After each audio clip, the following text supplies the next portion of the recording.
Ok, adelante. Somos todo oídos. Ahí parece. Sí. Ponlo por favor en modo presentación. Sí, pero tengo un cartel adelante. Goit, ahí donde dice Goit. Goit. Ay, no te vayas, porque no sé inglés. Bueno, Ajá, a ver. baja la barra de tu PowerPoint para que te dé opciones aquí para que puedas subir. Ok, Ahí está. perfecto. Está perfecto ahí, Olga. Está perfecto ahí. Bueno,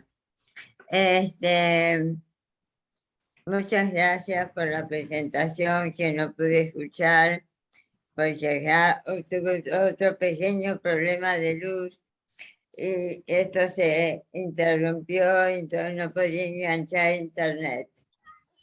Bueno, espero poder hacer la presentación.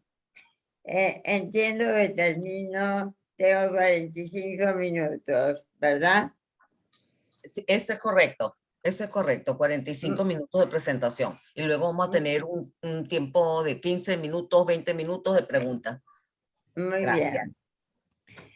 Bueno, entonces voy a comenzar. La verdad que para mí hoy es un día muy feliz porque tengo muchos recuerdos hermosos, porque estudié en Venezuela, porque trabajé, porque tengo amigos y es una especie de segunda patria para mí Venezuela. Así que estoy disfrutando o tratando de disfrutar este hermoso momento. Bueno, lo que les voy a presentar es un libro que no fue planificado. Yo nunca, la verdad, pensé escribir un libro. Lo que ocurrió fue que mientras hacía un trabajo de consultoría, un trabajo de investigación, un trabajo en una oficina, yo iba paralelamente estudiando la historia de ese hecho. ¿Cómo nació? ¿Por qué está acá? ¿Desde cuándo? ¿Quiénes fueron los pioneros? En fin, fue haciendo toda una investigación de tipo paralelo. Ese trabajo que fui haciendo no lo ordené nunca, solo por fecha. Entonces, ahora unas rayitas rojas, no sé qué son. ¿Ven ustedes bien? Perfecto, perfecto. Bien. Entonces, una vez un colega me dijo, Olga, podrías escribir un libro con todo este material. Porque también esto que vos tenés,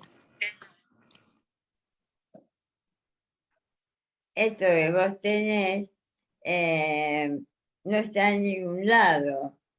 Entonces, bueno, acepté, la idea me pareció interesante y probé en varias universidades buscando financiamiento y un día de casualidad conocí al presidente de la fundación Tejido Urbano, el arquitecto Pablo Rovialta, que se mostró interesado en acompañarme en esta aventura y sobre todo financiármela.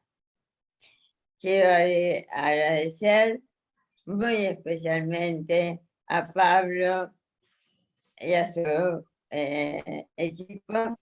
Quiero agradecer a Hernán Bisman, que ayudó en el diseño, y quiero agradecer a una amiga de la vida, licenciada en letras, que me ayudó en la última parte con el tema de las colecciones.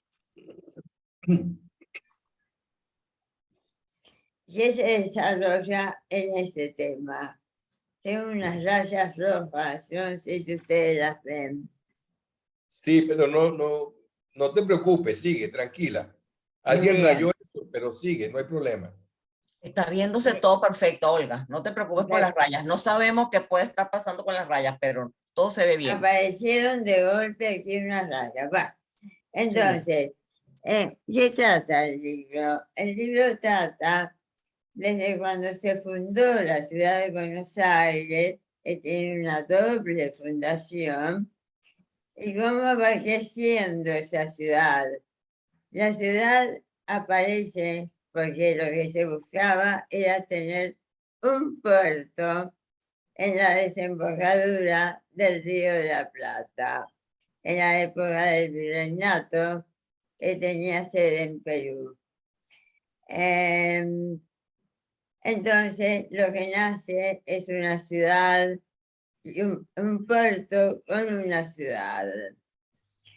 Y esa ciudad va creciendo y yo lo que voy haciendo es viendo cómo crece y cómo hacen las personas que viven en esa ciudad para moverse y cómo la tecnología y el desarrollo en las modalidades de transporte van incidiendo en este proceso. Y en el medio, como el arte y la ciencia se involucran en este entramado. La estructura del libro es una introducción que presenta la situación actual de Buenos Aires y por otro lado una estructura de 9 capítulos que cronológicamente se van llevando hasta el año 2000. Es decir, el libro cuenta una historia y la historia es desde el año 1535 al año 2000. Bueno, la primera fundación fue del adelantado don Pedro de Mendoza. Fundó un puerto y alrededor del puerto una cuadrícula que tenía unos 300 habitantes. De eso pasamos a una ciudad actual que tiene 83.000 y algo de kilómetros cuadrados y alrededor de 15 millones de habitantes. ¿Cómo era ese territorio? Ese territorio era una llanura atravesada por arroyos que desembocaban en el río de la Plata. ¿Quiénes vivían? Vivían pueblos originarios nómades que vivían de la caza de guanacos y ñandúes.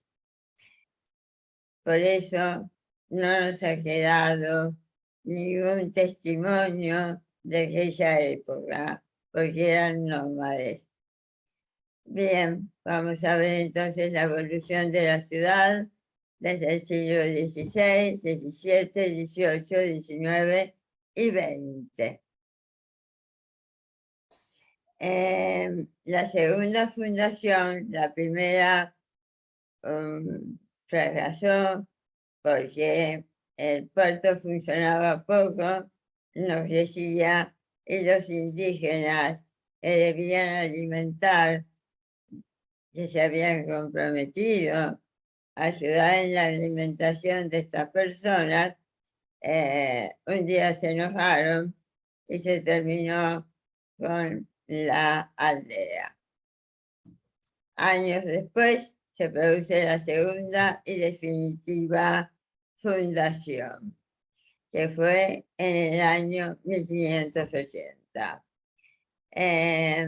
La ciudad, la aldea, tenía 144 manzanas en cuadrícula, siguiendo la ley de Indias, separadas por calles de entre 7 y 14 metros de ancho. Estaba una plaza mayor, que era la Plaza de Mayo, actual Plaza de Mayo, y alrededor estaba el Cabildo, la iglesia y la casa del gobernador.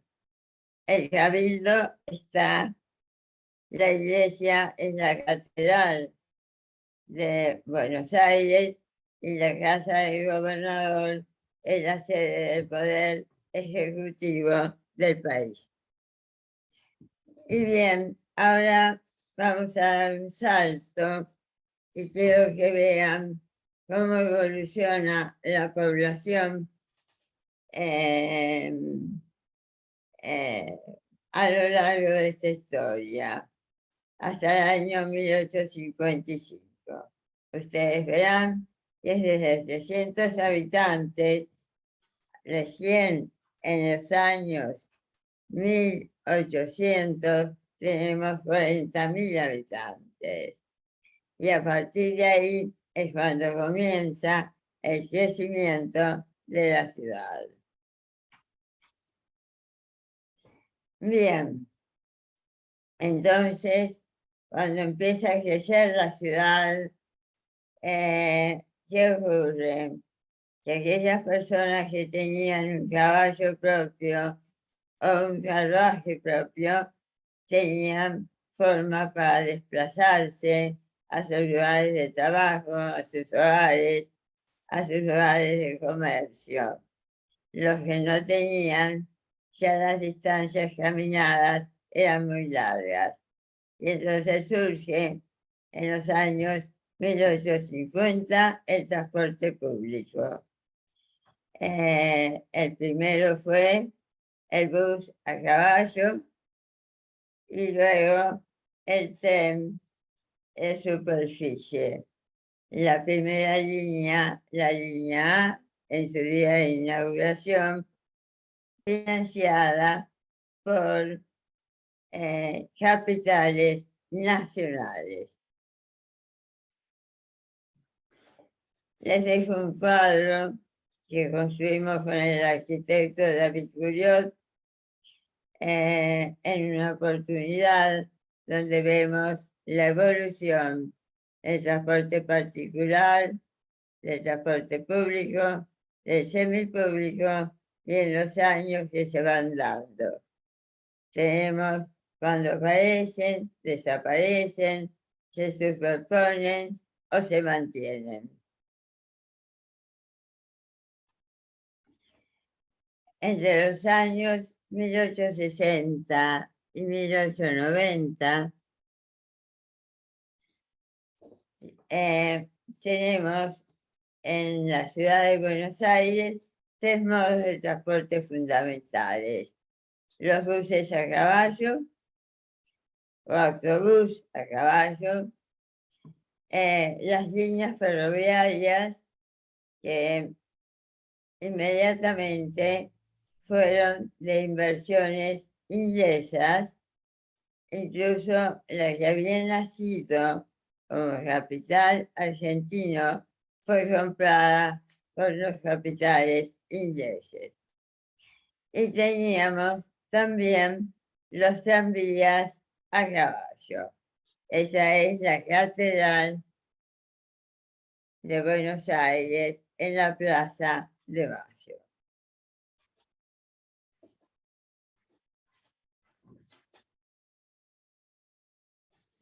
Bien, las líneas ferroviarias que a finales de esa época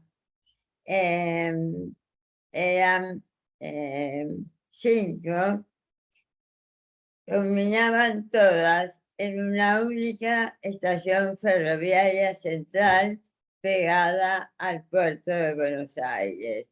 El puerto era un puerto de fondeo y de muelles. Esa estación fue traída de Londres, desarmada, era de madera. Y se mantuvo hasta el año 1890. A partir de allí, una noche se quemó. Hay una historia sobre eso que está en el libro. Y las líneas ferroviarias se retiraron hacia un área perimetral al puerto.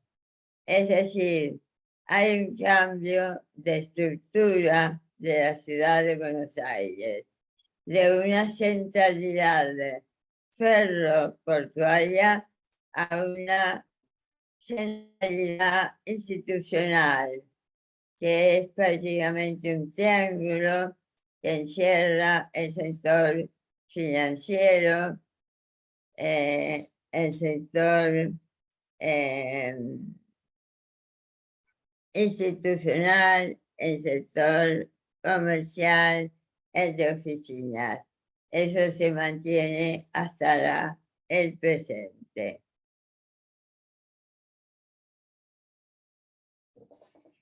Y aparece en los años 1894 una avenida, un boulevard emblemático en Buenos Aires que se conserva hasta el día de hoy, que es la Avenida de Mayo, que une la Plaza de Mayo con la Plaza de los dos Congresos. Es patrimonio histórico nacional, es el eje cívico de la ciudad y une en forma directa la sede del Poder Ejecutivo Nacional con la sede del Poder Legislativo Nacional. Bueno, voy a tomar un poquito de agua y seguimos.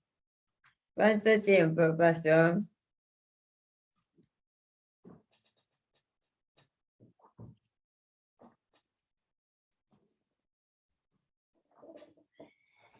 Bueno, a finales de los años 1800 aparecen en Buenos Aires los tranvías eléctricos, como mostramos en esta figura. Los primeros eran de este tipo y los segundos de este otro tipo. Los tranvías eléctricos no nacieron en Buenos Aires, sino en una ciudad muy próxima. Hoy forma parte del área metropolitana de Buenos Aires y se llamó La Plata. Y se llama La Plata. A finales de 1800 y a comienzos del siglo XX, irrumpen en Buenos Aires dos nuevas modalidades de transporte: la automotriz, los automóviles a combustión y la aviación. Esto es sumamente importante porque viene a traer también un cambio en la manera de moverse, de vincularse esta ciudad con el mundo y también modifica su estructura. Los medios entraron al principio con fines recreativos y luego pasaron a tener finalidades diferentes.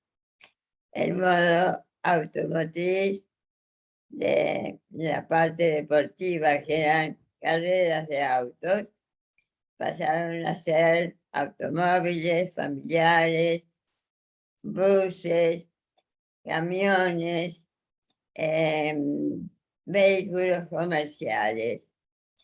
Y de la aviación deportiva pasamos a una aeronavegación militar y tenemos los aeródromos militares, y después pasamos a la aeronavegación comercial y aparecieron los aeropuertos.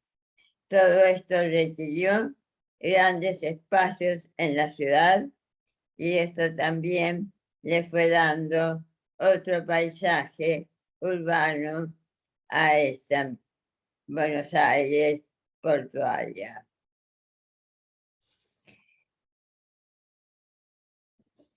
Bueno, estos fueron los primeros automóviles y este fue el primer carnet de conducir automóviles que fue dado al señor Varela, Dionisio Varela. Ya en 1900 había unas 129 máquinas que se usaban con fines deportivos y después con fines recreativos de paseo de familia. Y en el año 1911 empieza un gran cambio en el puerto de Buenos Aires, de un puerto que había sido de fondeo y de muelles, se pasó a un puerto de diques. Es el puerto que se diseñó, no lo diseñó, pero propició el diseño Madero, por eso hoy se llama Puerto Madero. Ese puerto tuvo una duración muy corta porque las naves alcanzaron rápidamente mayor tamaño al dejar de ser a vela, al dejar de ser a vapor y pasar a ser a combustión. Y en el año 1911 ya no nos servía, entonces apareció el puerto en Dársenas, que vemos aquí a la derecha, y es el puerto que se mantiene hasta hoy. La terminal de puerto, porque el puerto de Buenos Aires se fue dividiendo en otros puertos, otras terminales portuarias, a medida que la ciudad iba creciendo. Buenos Aires siempre se movió en torno al puerto y el puerto en torno a la ciudad. El río de la Plata es un río arenoso, un río de poca profundidad y de montículos de arena. Por eso, para que las grandes naves pudieran acceder a los puertos del río de la Plata, hubo que construir canales. Estos son los canales, el canal de Montevideo, está acá, y después de los puertos de La Plata, del Sur, Buenos Aires, Tigre, que fueron los puertos que aparecían, que ya tenían en el año 1911 la ciudad de Buenos Aires. Y entonces aquí empieza el arte a meterse en este entramado y apareció el pintor Quinquela Martín, que pintó un puerto, el puerto que fue de fondeo para barcos a vela. Pintó numerosos puertos, numerosas escenas portuarias. Los puertos de Buenos Aires tienen muchas de estas pinturas, de estos murales, y es para nosotros un pintor de los mejores que hemos tenido.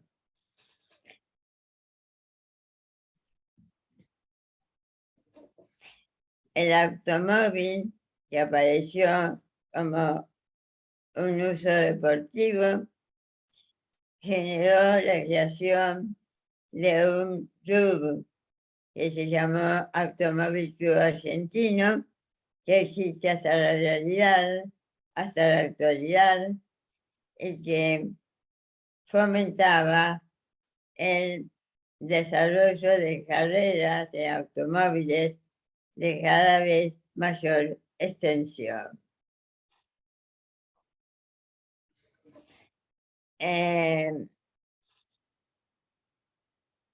y la ciudad, entonces, no puedo leer lo que dice acá.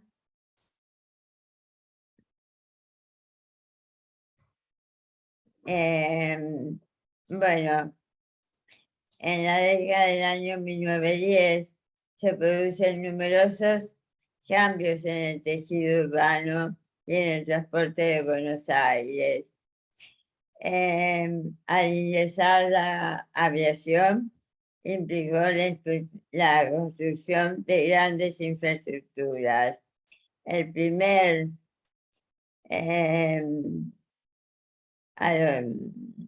aeródromo de uso recreativo se llamó Aeroclub Argentino, que estaba en la ciudad de Buenos Aires y hoy existe, está vivo, es bello, está en el Gran Buenos Aires y hace las mismas tareas que en un principio, formar pilotos, fomentar la aviación recreativa y también es un club social. Y sobre esto me quiero detener porque la aviación fue el centro de la celebración de los 100 años de la libertad de Argentina, de Colonia de España, y aquí vinieron máquinas de Francia y de Italia. Y quiero recalcar que este modo de transporte fue el primero que introdujo como protagonista a la mujer. Y nuestra primera mujer piloto argentina fue Amalia Figueredo. Había en aquel tiempo 23 aviadoras en el mundo y 16 pilotos de globos aerostáticos. Esta mujer, después que recibió su brevet como piloto, dejó la aviación, se casó y estudió medicina en la Universidad de Buenos Aires. Fue una médica ginecóloga y recibió numerosos premios. Falleció en el año 1985. Me parece sumamente interesante resaltar esta cuestión de cómo la aviación incluye a la mujer desde un principio. Esta es una foto del Aeroclub Primitivo, el del año 1910. Está ubicado, para los que son de Buenos Aires, en el barrio de Lugano. Esos son los hangares, los talleres, las máquinas y los pilotos que volaban y operaban en este lugar. Aparece en Buenos Aires en el año 1913 lo que nosotros llamamos subterráneo, pero en realidad es la primera línea de metro. Esta línea de metro se construyó a cielo abierto, debajo de la avenida de Mayo, que ya les dije es patrimonio histórico de la ciudad, y llegó hasta la zona donde yo vivo, a Caballito. Esta línea de metro se construyó, esta es la única que se construyó a cielo abierto. Todas las demás se construyeron con socavones en los centros mineros de tipo topo. Y en las décadas actuales se están utilizando las máquinas de dragar de última generación. Buenos Aires tiene algo especial con el metro. En el año 1940 ya tenía 5 líneas y este modo de transporte el que fue más apetecido por el arte. Ahí vemos cómo se construyó debajo de la Avenida de Mayo. Ya vemos la fachada que se armó en torno a la Avenida de Mayo. Ya en el año 1940 tuvimos un cruce de 3 túneles que existen en la actualidad.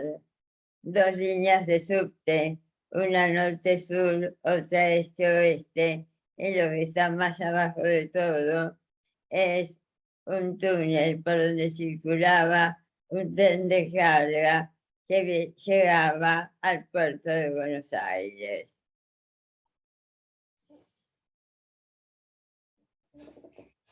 Y bueno, se va retirando el caballo de las ciudades.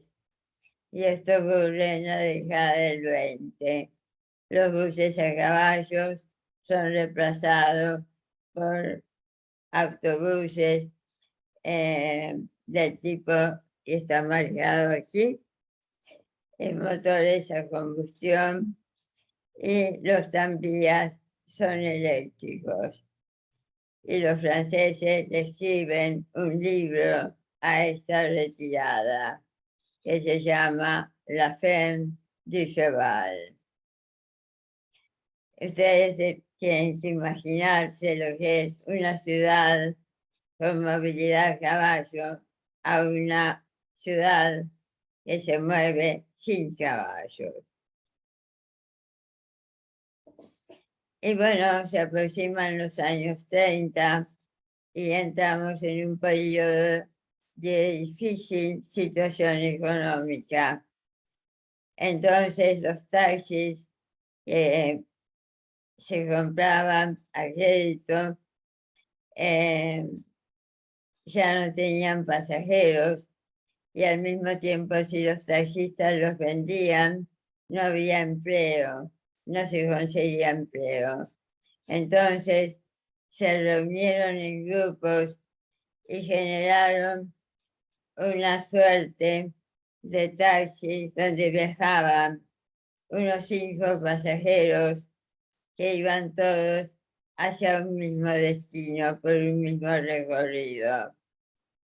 Y los diarios, los medios de comunicación rápidamente apoyaron este modo de transporte porque los tranvías iban muy colmados y los taxis eran muy cómodos. Y entonces le llamaron a estos taxis colectivos.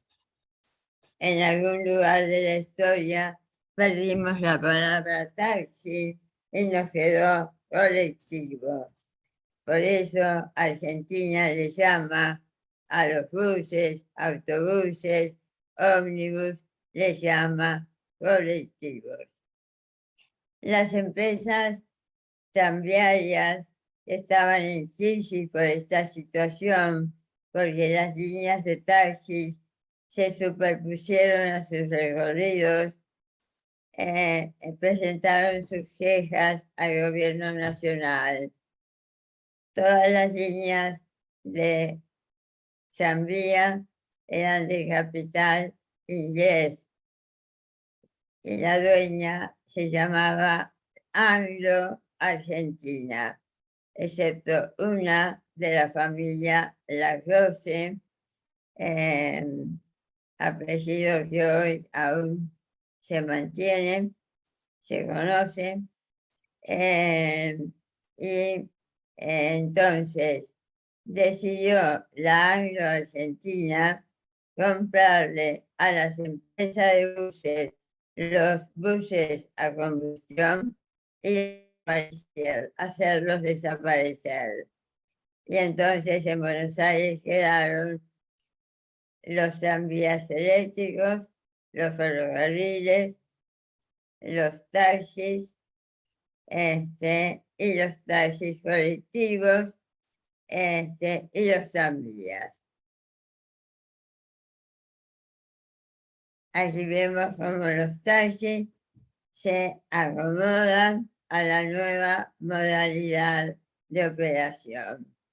Tienen un origen, un destino, un número, y ya les digo, con ello surge la competencia entre modos.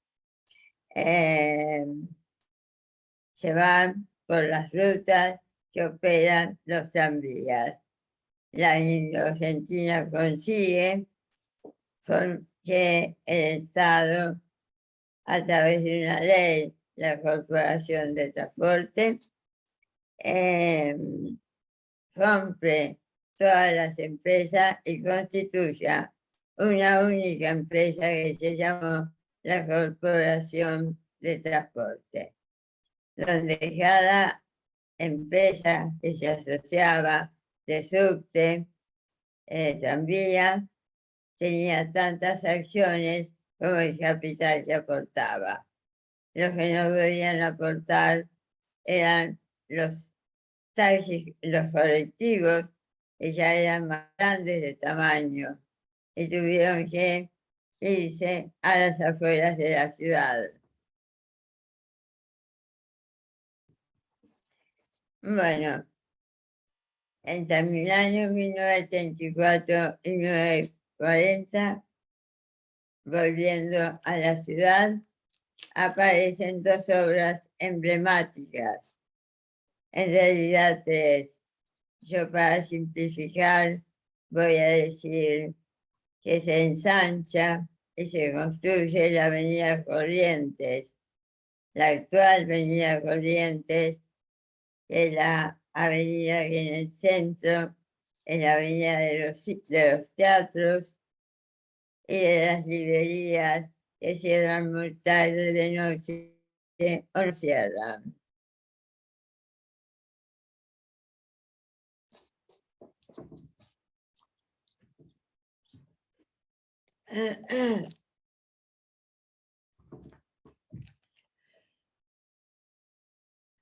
Ya voy.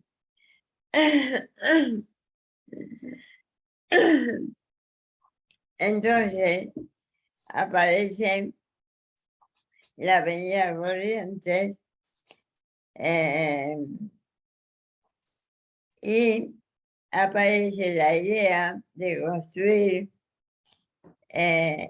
una avenida parque, que es la avenida 9 de Julio.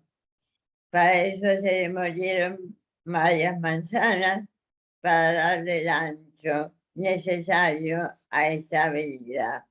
Y en el cruce de ambas está el obelisco, que con el pasar del tiempo se convierte en un ícono de la ciudad de Buenos Aires.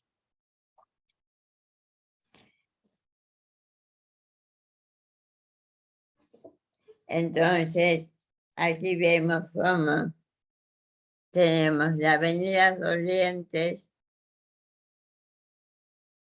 el obelisco, y se va demoliendo para ir ensanchando esta avenida que tiene partes, una zona de calles colectoras y varios carriles centrales. Y tiene un gran arbolado. Esto se mantiene hasta hoy y esta es la visión actual del lugar. El obelisco, la avenida 9 de Julio, ya sus árboles son bien altos, tiene jardines y esta es la avenida Corrientes. Esto trajo una gran transformación en la estructura de la ciudad de Buenos Aires. Y trajo también una gran invasión de automóviles. Pero ya vamos a retomar ese tema. En el año 1940, en el delta del río Paraná, cuando desemboca en el río de la Plata, la población se ubica primero en las islas próximas a la ciudad de Tigre, pero a medida que se aleja, ya no puede llegar si no tiene una lancha particular o no tiene un taxi lancha para poder llamar. Entonces aparecen lo que son las lanchas colectivas, que son los colectivos en el agua, que van recorriendo todos los canales, los arroyos de la zona del delta, una zona que se producen frutas y mucho mimbre, y se hacen artesanías muy bellas en mimbre. Actualmente se ven de esta misma manera. Cada casa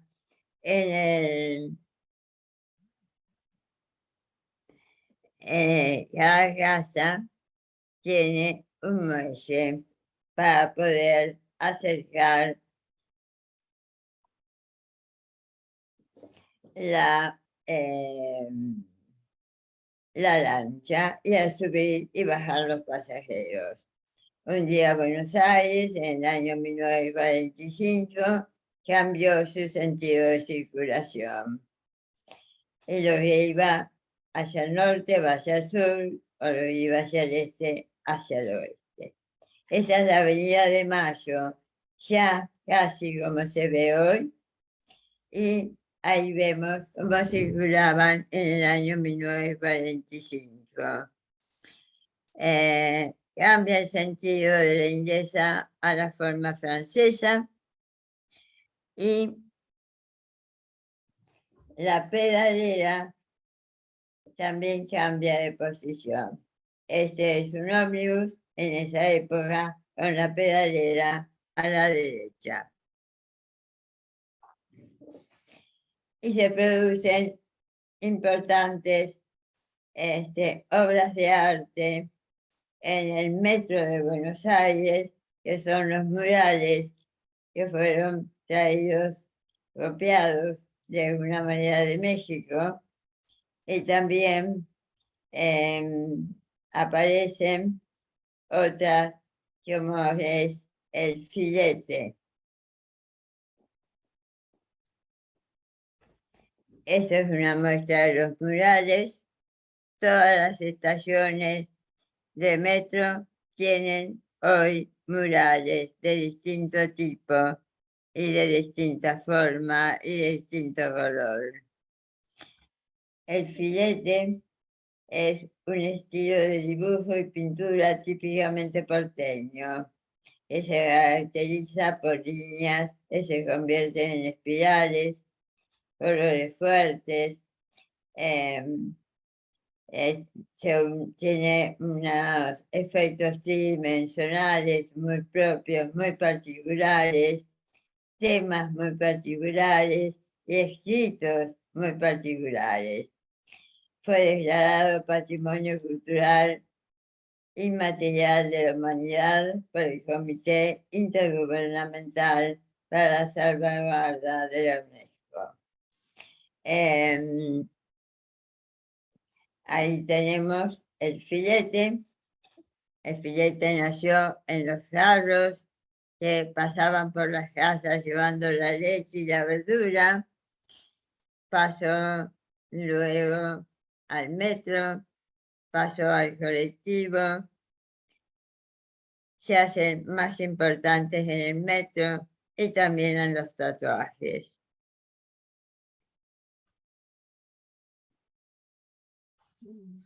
Y entonces Buenos Aires también se amplía en los lugares en que no está el puerto. Y es importante señalar que Buenos Aires tiene miles de hectáreas de relleno sobre el Río de la Plata, sobre las que hay un aeropuerto,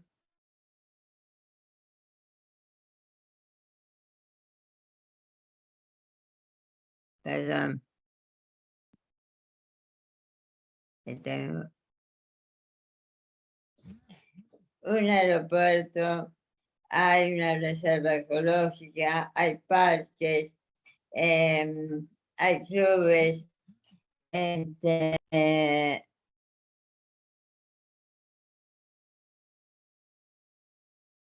sí, pero no voy a atender esto hasta después, ¿listo?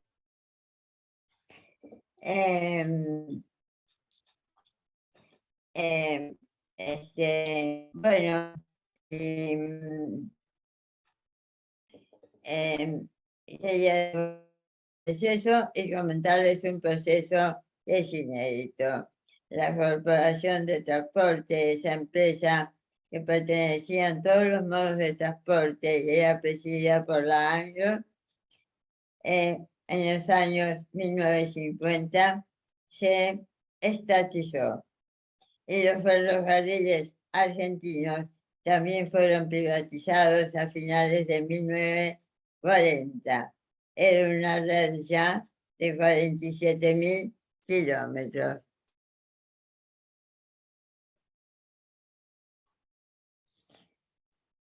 Esta era la red que llegaba a los puertos de Buenos Aires y tenía esta penetración en el país.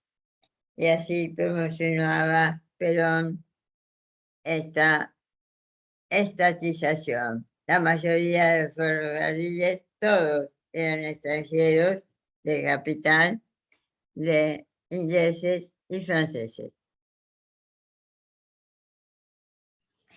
Bueno, también en la presidencia de Juan Domingo Perón se construye Ezeiza, el aeropuerto internacional en un área extensísima de 5.000 hectáreas, próxima a la ciudad de Buenos Aires, pero no en la ciudad. Y se llama Ministro Pistarini. Ha recibido numerosas reformas, pero es el aeropuerto internacional más grande del país hasta la actualidad. Está funcionando. Y Buenos Aires va tomando la conformación actual, los municipios crecen, la ciudad crece y se unen y conforman todos un área metropolitana con varios centros institucional, gubernamental. Ese es el centro primitivo, pero hay varios centros a lo largo de esta región. La estructura de la ciudad de Buenos Aires la dieron la direccionalidad de las líneas ferroviarias y posteriormente las rutas provinciales y nacionales, que fueron los que fueron dando una convergencia de toda esta región hacia el puerto de Buenos Aires y sus terminales dispersas en el Río de la Plata. Esta es la región metropolitana hoy, con 13.000 kilómetros cuadrados, casi 15 millones de habitantes, 41 municipios y la ciudad autónoma de Buenos Aires es esta. En los años 70, y esto no lo quiero dejar pasar, entra en la academia, en las universidades, principalmente en la Universidad de Buenos Aires, el tema transporte como un tema de enseñanza académica universitaria, con institutos con centros, con bibliotecas, con materias y posteriormente con maestrías.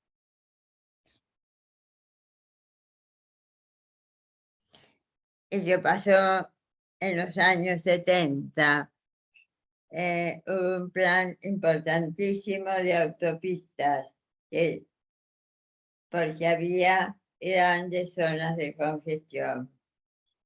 Finalmente, alguien vio lo que pasaba en el exterior, que a mayor espacio para el automóvil, mayor atracción para los automóviles y mayor número de automóviles y nuevamente la congestión. Y entonces vuelta a demoler para construir más autopistas. Finalmente nos quedaban casi ciudad, de modo que Buenos Aires finalmente desechó este plan e hizo pequeñas ampliaciones de autopistas existentes o transformaciones de algunas rutas, de algunas avenidas parque, y no construyó en su totalidad este plan. Bueno, esto cambió nuevamente la estructura de la ciudad, puesto que aparecieron lejos del centro de la ciudad de Buenos Aires los barrios cerrados, los countries, los clubes de polo, no sé, en Venezuela, en Caracas sí hay en este momento, en París, ¿no? Esto son barrios cerrados, de grandes hectáreas, en donde para acceder hay que tener un permiso especial. Y entonces rompe la continuidad de Buenos Aires, rompe la cuadrícula y simultáneamente resurgen y con fuerza los barrios vulnerables y los barrios pobres, que no tienen calles, tienen apenas pasillos. Entonces, también esto contribuye a un cambio en estructura en la ciudad, donde ya no es continua, sino que hay grandes zonas en que no es de libre acceso.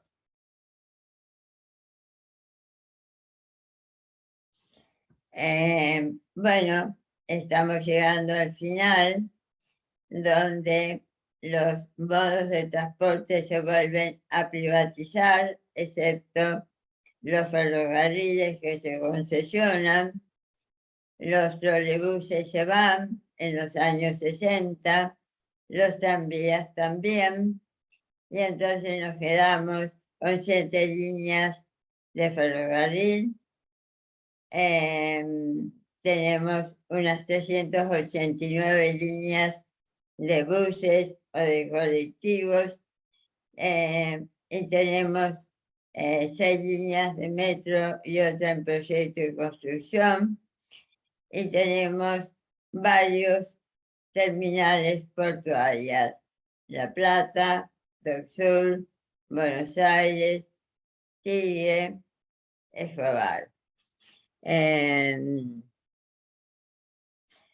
Y todo esto entonces pasa a manos nuevamente privadas, excepto los ferrocarriles que se concesionan, y también pasa la aerolínea de bandera, por ejemplo, los aeropuertos se concesionan, es decir, hay una vuelta atrás en la presencia del Estado. Está presente en algunos, pero en forma distinta a través de concesiones. Los buses fueron privados desde el año 1950.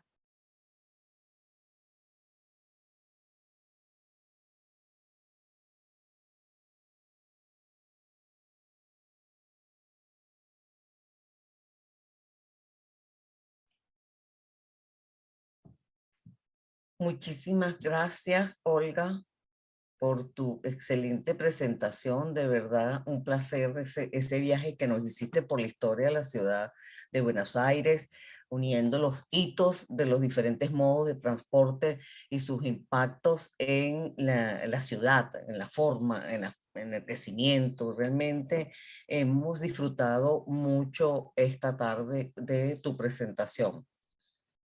Creo que Olga ha salido otra vez Bien. no, está allí, está allí.